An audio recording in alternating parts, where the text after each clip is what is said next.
Esto es Info Análisis de Rubén, tiene un mensaje importantísimo para todos nosotros. Bueno, y bien, y cuando adquieres el paquete completo de Más Móvil, obtienes 2 meses completamente gratis en tu plan sin límites de 25 balboas con data ilimitada, más el doble de velocidad en tu internet residencial.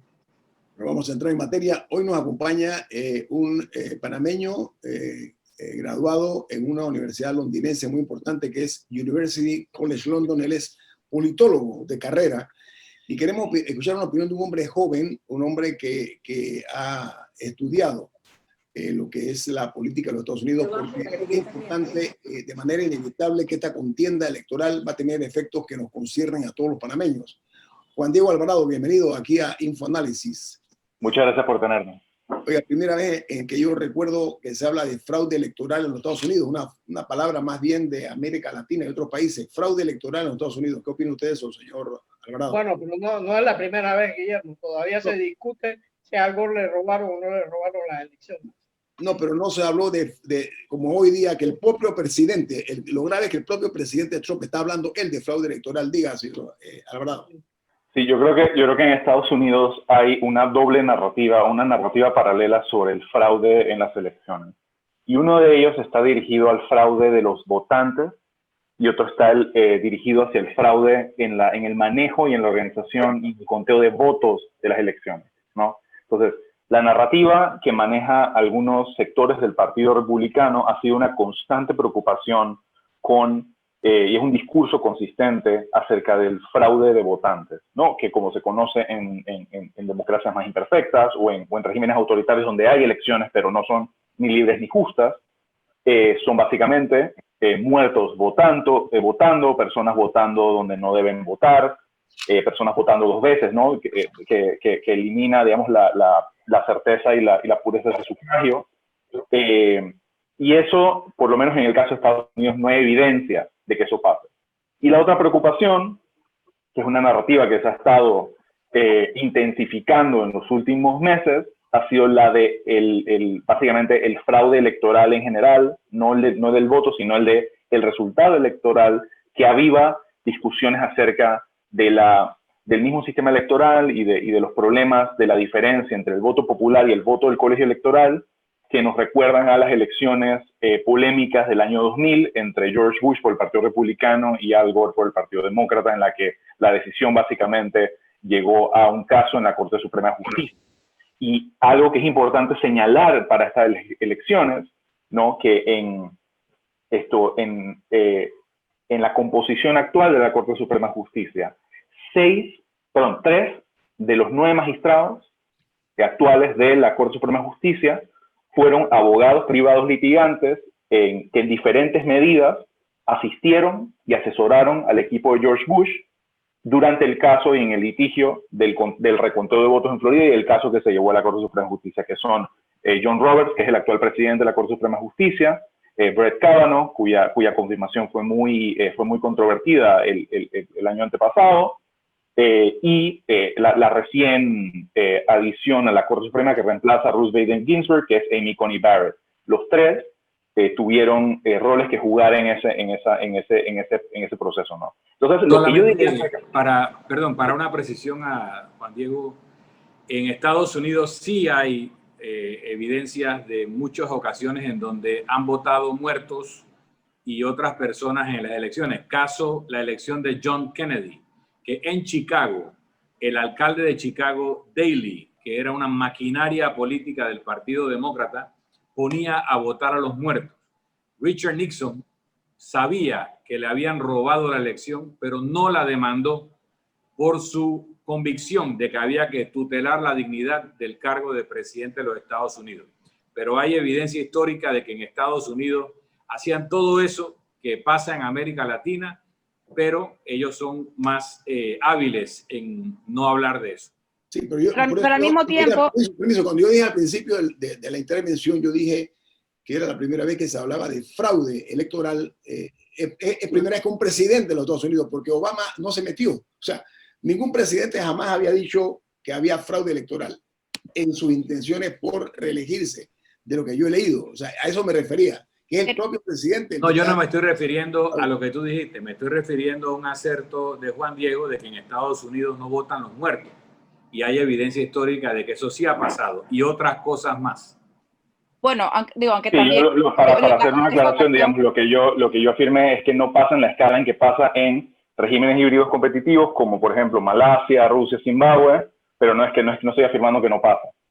Pero no pasa en las escalas en que básicamente tiene un efecto significativo en las elecciones. Es más, hay estados, o sea, para que veamos lo local que son algunas elecciones de Estados Unidos, que no existe un tribunal electoral que le pone las reglas a todo el mundo, sino que cada estado tiene sus reglas específicas y sus sistemas específicos. Hay estados que si tú votaste por adelantado, o sea, si alguien votó por adelantado la semana pasada y se muere hoy, le eliminan la papeleta.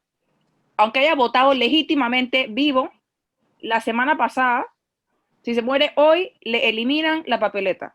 O sea, hay estados que tienen diversos tipos de control que mucha gente por mucho tiempo ha criticado como que suprimen el voto, pero o sea, no se puede hablar de un sistema nacional, básicamente es lo que estoy tratando de decir.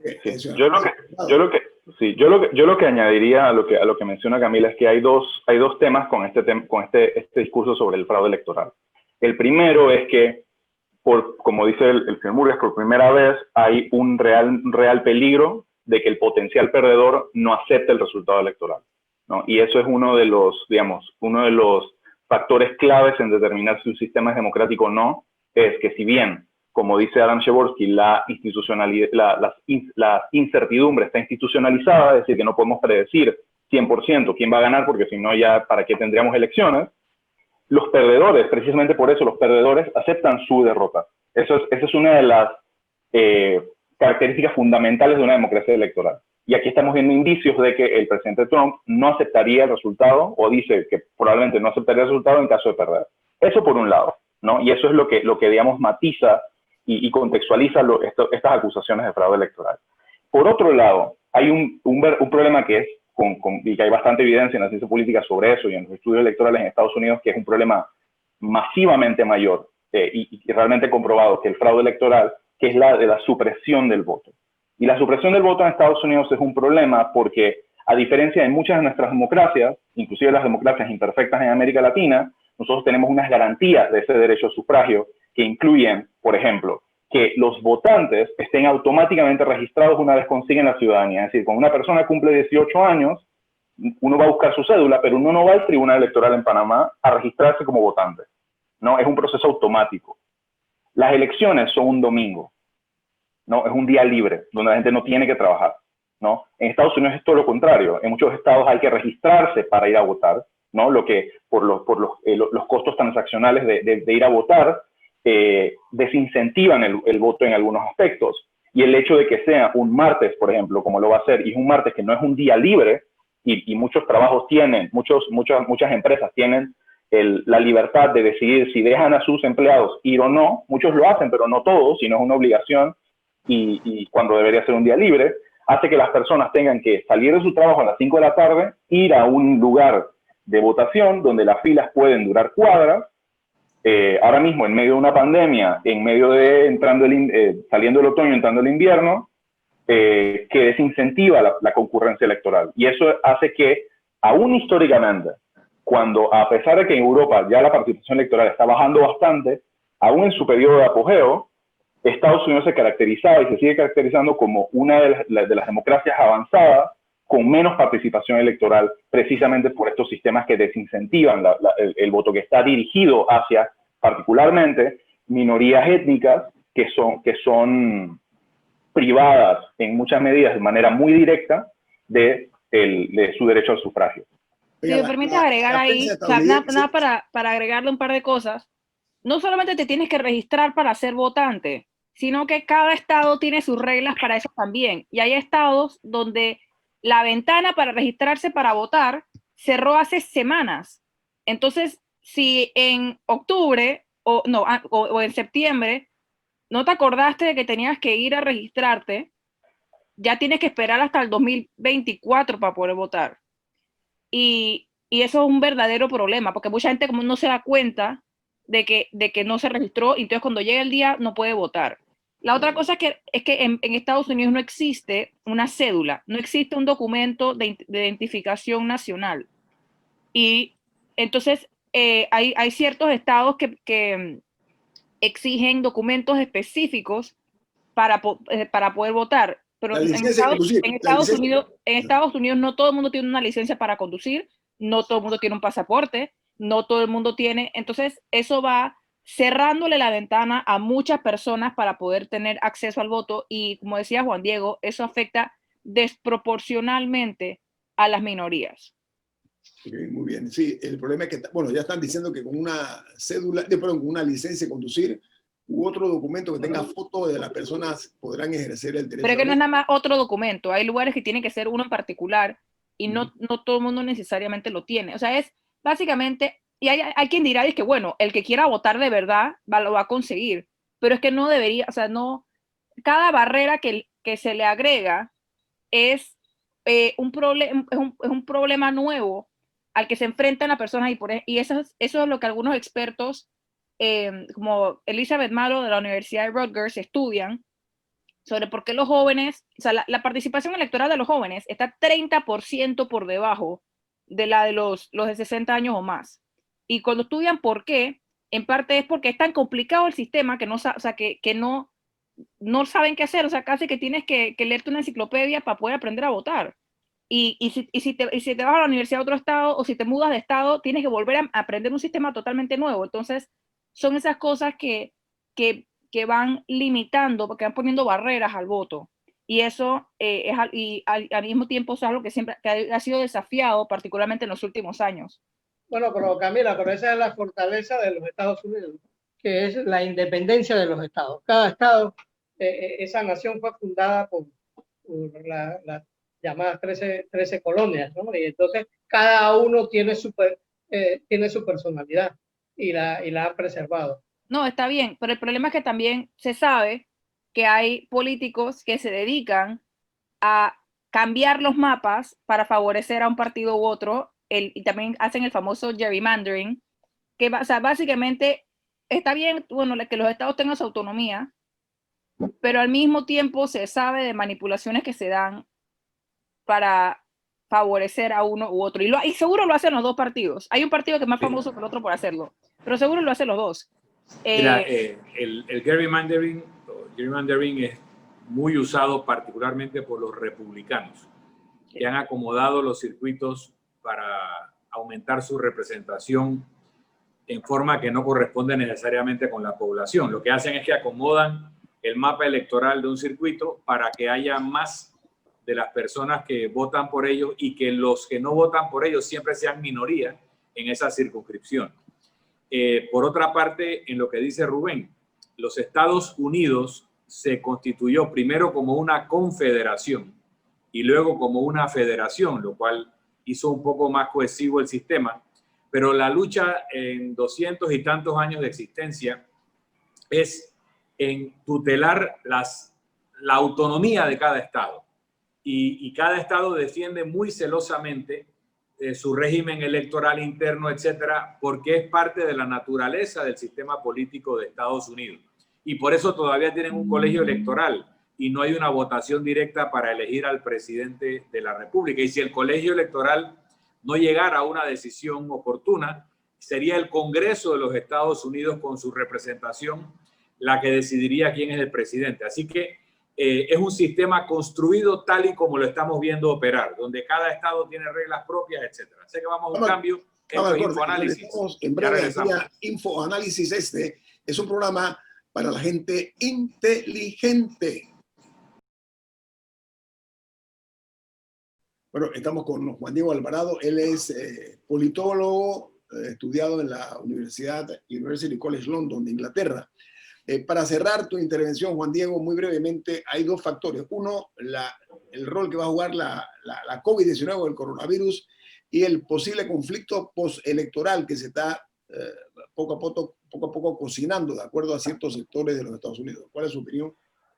Sí, evidentemente el tema de la pandemia ha agregado quizás el mayor factor de incertidumbre para uno como observador poder intentar prever lo que puede pasar, porque la predicción absoluta es imposible y eso lo pudimos observar más que nada en 2016, pero inclusive hay, digamos, temores hay más seguridad entre los encuestadores para 2020 que en 2016, ¿no? Hay esta idea de que ya muchos de los errores que cometieron las encuestas en 2016 se han tratado de afinar para mejorar la precisión en la medición de la intención del voto para 2020, pero muchos de ellos apuntan que igual la pandemia puede ser un riesgo para realmente proyectar o medir cuál va a ser no solo la concurrencia electoral, es decir, cuánta gente va a ir a votar, sino por quién van a votar, afectando entonces las proyecciones de quiénes pueden ser los ganadores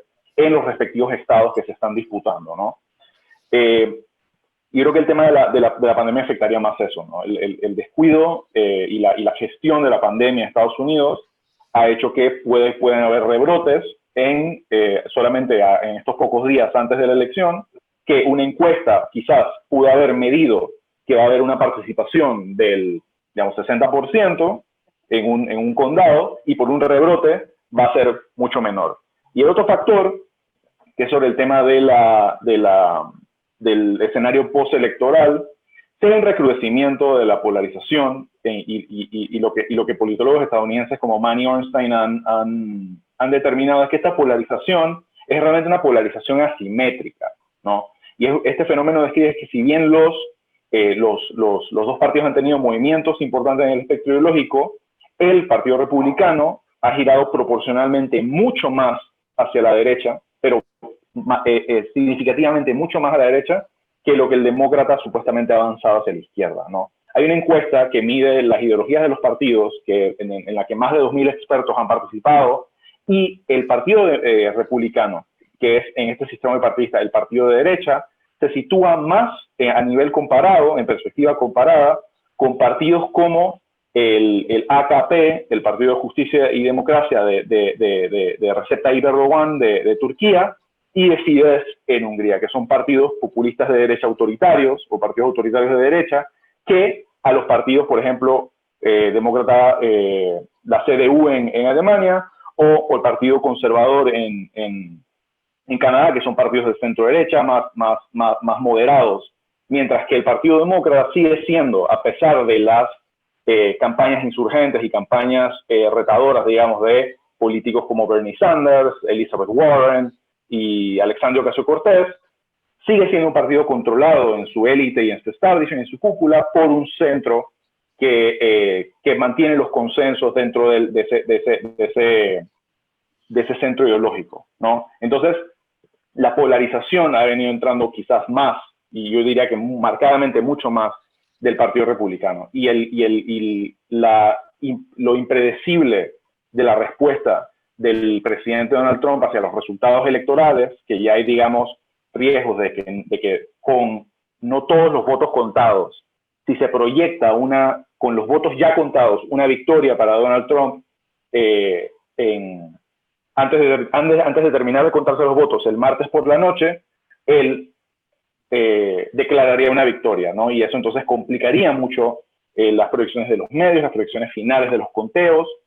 Pero yo creo que quizás también puede ser un caso, otra posibilidad es que este riesgo en los últimos meses de esta preocupación por la pandemia, por el voto adelantado, haya sesgado esta interpretación, y lo que realmente vaya a pasar va a ser quizás una sobrepreparación. Y es posible que, salvo, a pesar de estos vaticinios más pesimistas, realmente sí va a haber una demora en el conteo de votos, pero quizás no sea tan dramático como la gente pensaba. Entonces, ahora, siento que el sistema es bien complicado, Milton, también. O sea, se necesita una maestría en política para entender cómo se resuelven los problemas. Lo de Al Gore, que se afirma con toda certeza que lo salvó, tuvo que intervenir la Corte Suprema en algo tan sencillo como era contar los votos, las papeletas, y eso habla mal del sistema norteamericano. Yo creo que la sencillez de los sistemas es necesaria, y me gustaría oír la opinión de Milton al respecto. ¿Por qué lo han lo han complicado tanto? Lo hablábamos hace un momento. Cada estado tiene su propio sistema electoral. Hay estados en donde la mayoría se lleva todos los delegados. Winner takes all. Hay 2 o 3 estados donde los delegados al colegio electoral son proporcionales a la votación. Lo que pasó en el caso de Florida entre Al Gore y George Bush tenía que ver con que si estaba clara la marca en el cartón donde se oprimía. Entonces, si esa marca estaba más arriba o más abajo, el voto significaba una u otra cosa. Y eso fue lo que al final falló la Corte. Y nuevamente, Al Gore desistió de seguir con la lucha y defender un triunfo que era suyo, por la misma razón que lo hizo Richard Nixon, para no devaluar la presidencia de los Estados Unidos, porque tenía las de ganar esos argumentos, pero no quiso seguir la pelea. Ahora tenemos Florida, Milton, la Florida fue el escenario de la batalla final, fue en la Florida. Y, entre otras cosas, las razones por las cuales se ha dado una batalla cruenta por el voto de la Florida. La situación es cómo va a reaccionar, por ejemplo, las minorías como los cubanos, que son estadounidenses, los nicaragüenses que están allá, los colombianos. El voto latino, lo que quiero decir, se ha convertido en un atractivo plato político para los 2 candidatos, para Biden y para Trump. También hay que ver eso.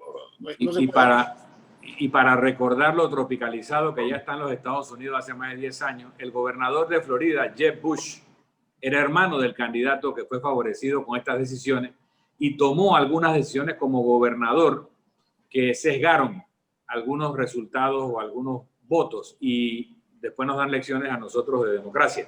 Pero el modelo norteamericano en muchos temas es una lucha constante entre el gobierno federal y los estatales o municipales.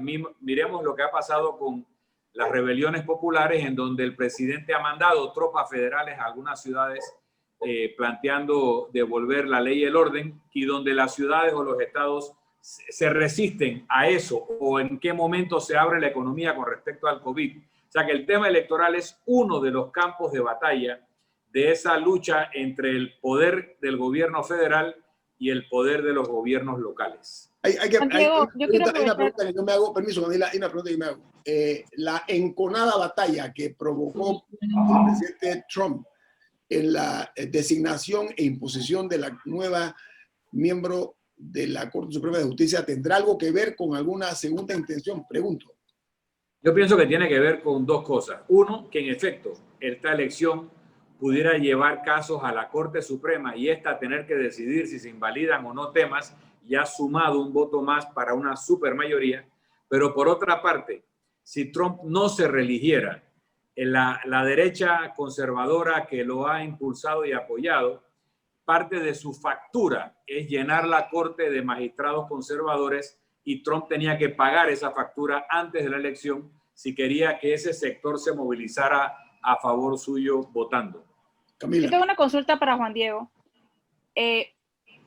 Aprovechando que tú estudiaste movimientos sociales como Black Lives Matter, ¿cuál tú crees que va a ser la respuesta de la ciudadanía? Porque yo recuerdo después más allá del resultado, porque yo recuerdo después de las elecciones de 2016 que poco tiempo después se dio la famosa marcha de las mujeres en Washington y otros estados. Durante el gobierno de Trump también se vieron movimientos de jóvenes, por ejemplo, los de Parkland en Florida, los que protestaban para un mayor control de las armas. Black Lives Matter. ¿Cómo ve el tema de los movimientos sociales y ciudadanos? ¿Crees que van a continuar sin importar quién sea el ganador? ¿Cuáles tú crees que pueden ser las corrientes? Yo creo que los movimientos... En 2 minutos, porque en 2 minutos, Juan Diego. Sí, yo creo que los movimientos sociales van a mantenerse así como se mantuvieron activándose inclusive antes de la elección de Donald Trump y durante el gobierno Obama. Yo creo que sus causas son un reflejo de la falta de articulación y representación de los 2 partidos principales en Estados Unidos. Y yo creo que parte del problema también yo creo que es más estructural. Yo creo que lo que se ha demostrado en los últimos 20 años es lo anticuado de los sistemas constitucionales y electorales en perspectiva comparada de los Estados Unidos, ¿no? Eso tuvo su lugar en su momento por razones de las 13 colonias, pero eso no se ajusta a lo que una democracia debe aspirar en el siglo XXI, y ya se está pasando factura de esos aspectos, ¿no? El Colegio Electoral, el Senado y la Corte Suprema de Justicia son instituciones fuertemente antimayoritarias y antidemocráticas que generan gobiernos de minoría, ¿no? Que poco representan a estos sectores que entonces, una vez sus intereses no son articulados y canalizados por los partidos políticos, van a las calles para hacer sus solicitudes, ¿no? Entonces así vemos que muchas de estos temas, como la violencia policial, el acceso al aborto y el acceso a la salud pública y universal, tienen un apoyo en las encuestas sumamente masivo que no se ve reflejado en la política en principal medida. El fuerte e irrestricto y poco filtrado acceso del dinero privado a la política, que vuelca y distorsiona las decisiones de las élites políticas hacia el interés privado y lejos de estos sectores. Juan Diego Alvarado, politólogo que estudió esta carrera en la Universidad Londinense, University College London. Agradecemos mucho que haya compartido con nosotros sus conocimientos. Juan Diego, ha sido usted muy amable. Se aprecia. No, muchas gracias a ustedes por tenernos. Ha sido un placer.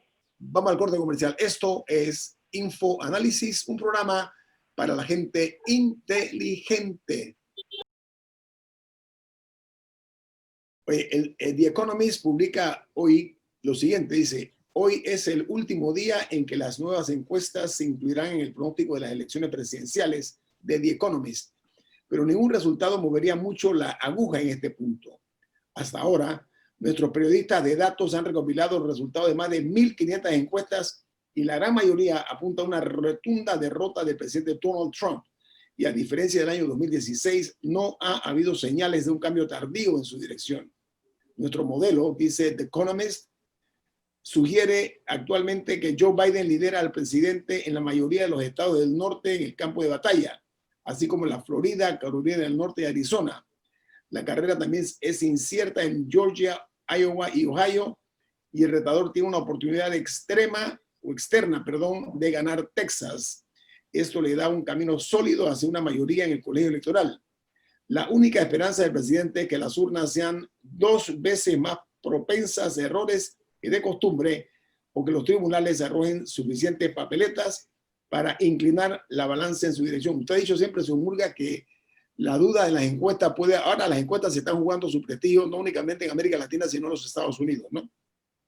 Bueno, no, sí, es que las encuestas cada día son más distintas, porque cada persona es un mundo, cada ser humano tiene diferentes motivaciones por qué vota por alguien o por qué toma tal decisión. Entonces, eso de que sean rojo o blanco ya no es, y ese ha sido el problema de los encuestadores, que no se han modernizado, no han sabido entrar al yo interno del ser humano. ¿Por qué? Porque mira, creían que las encuestas eran matemáticas nada más. No, Milton piensa una cosa y yo pienso otra, y estamos en el mismo programa. En contribución a lo que dice Rubén, el cineasta y activista político Michael Moore, que nadie puede acusar de que sea trumpista, sino todo lo contrario, ha señalado que el elector pro-Trump le miente a los encuestadores porque considera a las empresas encuestadoras parte del enemigo, parte del establishment, y que no le dice realmente lo que va a hacer, y por lo tanto el voto trumpista puede estar siendo altamente subestimado. Moore lo dice para que los demócratas no se duerman en los laureles, porque este triunfalismo del sector de Biden puede hacer que alguna gente que votaría por Biden decida no ir a votar porque ya ganaron, y a gente como Michael Moore eso le preocupa. También eso que pasa en Estados Unidos pasa en todos lados. Hoy en día las encuestadoras no la pegan porque la gente hace tiempo decidió mentirles o decidió no decirles. Por otra parte, hay un elector pro-Trump que le gustan los resultados, pero no le gusta la persona, y le da vergüenza decir que va a votar por Trump. Sin embargo, va a votar por Trump. Y cuando lo encuestan, dice otra cosa. Entonces, todos esos son factores que toma en cuenta una encuestadora de Atlanta, se me olvidó el nombre en este momento, empieza con S, que ya había predicho el triunfo de Trump en la elección anterior y que aparentemente tiene alguna forma de factorizar estas variables. Por otra parte, lo he dicho antes, los mecanismos de predicción de conducta humana más precisos se hacen hoy en día a través de Big Data y a través de inteligencia artificial. Y no le preguntan a la gente por quién va a votar. Le preguntan qué cerveza toma, qué música escucha, dónde estudió, dónde vive, cuántos hijos tiene. Y producto de ese conjunto de información, predicen cómo votaría en una elección. Entonces, como dice Rubén, las encuestadoras no tienen las herramientas para enfrentar al encuestado mentiroso. No lo tienen y por eso se han equivocado antes. Vamos a ver hoy si la marejada pro Biden es tan grande que puede rebasar el voto falso o la respuesta falsa de los trumpistas. Entonces, bueno, se consolida lo que han predicho. Pero al mismo tiempo, o sea, no es que están haciendo exactamente lo mismo que hicieron en 2016. Yo estaba escuchando al que me mencioné más temprano, Darren Shaw, que se especializa en temas de participación electoral, etcétera, y se le preguntaron por las encuestas, y él lo que dice es que sobre el síndrome ese del shy trumper, del trumpista que le da vergüenza decir que votaría por Trump, que ellos han hecho diferentes pruebas para tratar de verificar si ese efecto existe verdaderamente o si es algo anecdótico. Y que han hecho diferentes comparaciones en las encuestas, que se le hacen varias preguntas a la persona, no solamente dije por quién vas a votar, y que por lo menos que en los números que se han estudiado, cuando se compara, por ejemplo, cuando se le pregunta a la persona si va más conservadora o más liberal, y son como 5 preguntas, que si fuera verdaderamente un síndrome de alguien que le da vergüenza decir que va a votar por Donald Trump, debería haber una diferencia entre esa respuesta y otras respuestas, y que cuando se van a ver los números, cuando se pone proporcional, esa diferencia no existe, o sea, no es de ninguna manera significativa. Bueno, aquí en Eso Panamá, quedará aclarado con la elección, pero te digo una sola cosita. No, pero aquí en Panamá tuvimos un ejemplo con los arnulfistas. Los arnulfistas tenían que votar escondidos porque los perseguían. Perseguían, no podían identificarse en las mesas de votación, no podían llegar con emblemas. Y eso, sin embargo, a la hora de contar los votos, eran la mancha de papeletas a favor de Trump. En adición a eso, aquí en Panamá, según los ratings, los programas más vistos son novelas. Siempre, la novela es lo que más marca. Pero cuando tú hacías encuestas y le preguntabas a la gente, ¿usted ve novela? La mayoría decía que no. Entonces, o los ratings estaban mintiendo o la gente le daba vergüenza de decir que veía novelas. Permítame la guitarra, porque en democracia, en el poder, los partidos tienden a tener la tentación de restringir los contrapesos, ¿no? Y tratan de reducir políticamente a los adversarios. Eso es un factor que se está viendo ahora mismo en la política estadounidense y se colige que puede ser un factor también en las elecciones en los Estados Unidos, porque una de las cosas que ha hecho Trump es reducir al máximo a Biden y Biden de desprestigiar a Trump en base a la problemática de la COVID-19, la situación económica y otras, es lo que arguye o argumenta el señor Biden, ¿no? Entonces, ese es un juego y rejuego democrático. Lo que hay que ver es hasta dónde la compra el votante ese tipo de posturas de los candidatos, ¿no?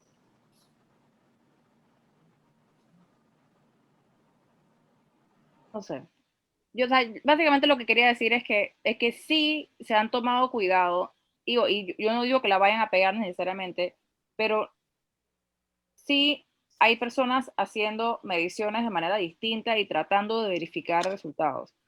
Y estudiando el tema. No es que nada más le preguntan a la gente sí o no y pasan a la siguiente persona. O sea, sí hay una metodología que se está estudiando detrás de esta cosa. Y entre todo, por más que la gente desestime el resultado de las encuestas son importantes. Los censos son importantes. Científicas, claro. El problema, Camila, mi argumento es que ya muchas no son científicas y porque se llamen encuestas se equivocan. Desde hace 10 años en América Latina, Panamá incluido, las encuestadoras se equivocaban o manipulaban, porque también pasa eso. Hay encuestadoras que manipulan el cuestionario para que salga la respuesta que quieren poner porque tienen algún interés. Pero hay otras que simplemente no saben controlar la mentira, porque tú no estás obligado a decirle la verdad a una encuestadora. Si la encuestadora no es un ente oficial, está bajo juramento.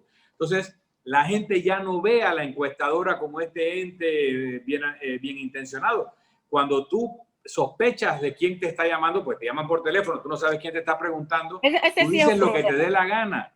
Entonces, mi punto es que lo científico es aquello que realmente está diseñado para producir un resultado sin contaminación.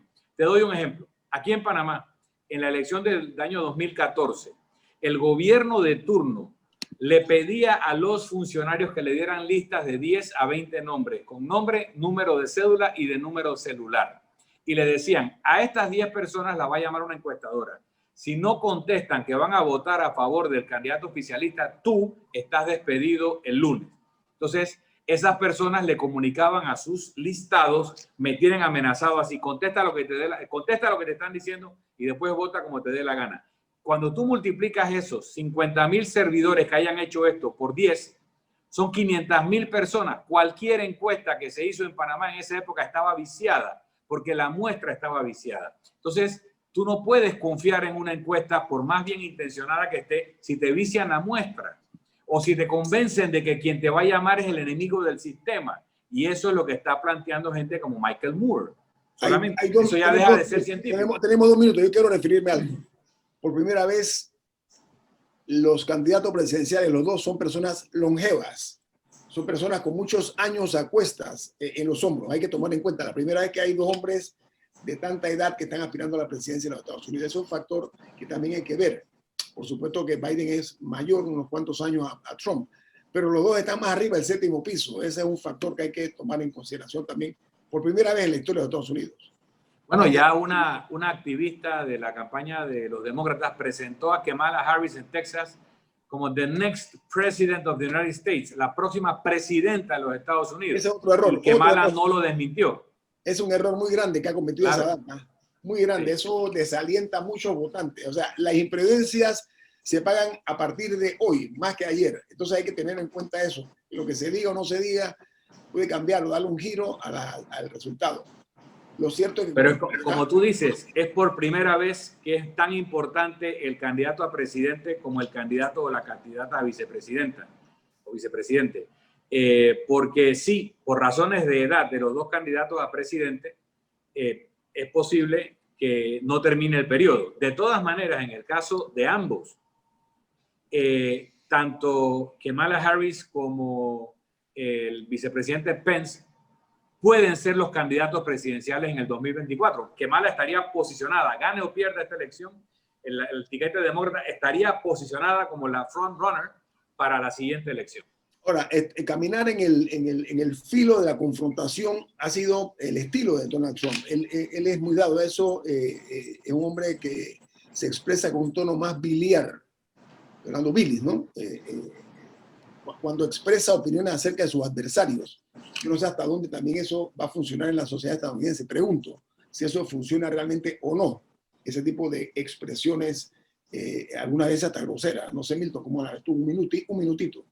Se nos acabó el tiempo. Solo me queda brindar con una deliciosa taza del café Lavazza que presentó InfoAnálisis. Bueno, gracias a todos ustedes por acompañarnos. Recuerden, mañana, 7:30 de la mañana, es el compromiso con InfoAnálisis. Este es un programa para la gente inteligente. El equipo de InfoAnálisis. Camila Dame. Rubén Darío Murgas. Milton Enríquez. Y Guillermo Antonio Gámez. Nos vamos. Y nos vemos. Gracias. Hasta mañana.